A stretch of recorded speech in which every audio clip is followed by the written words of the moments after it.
आज चाहिँ यहाँनिर पुच्का बनिँदैछ। नानीहरूले सन्डेमा पुच्का खाने रे। आराध्या र श्रेयांशले पुच्का बनाइदिन्छु। अब भैयाहरूले बनाएको जस्तो मिठो त हुँदैन। नगर न भाइ, रोटी छ र पनि अलिअलि बनाइदिएको। अब दुईजनाले कसरी खाँदो रहेछ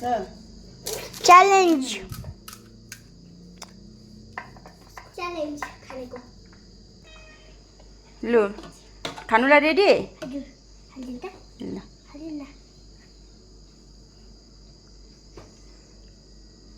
लु अट्छ केही मुखमा न। अट्छ।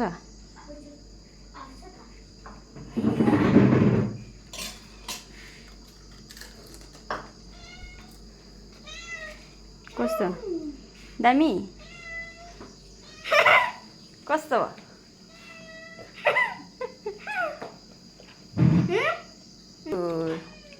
फेरि पनि खायो? पिरो भयो? म पनि चाखिदिनु पर्यो कस्तो भएछ। बनाउनेले पनि चाख्नु पर्यो नि होइन? कहिले त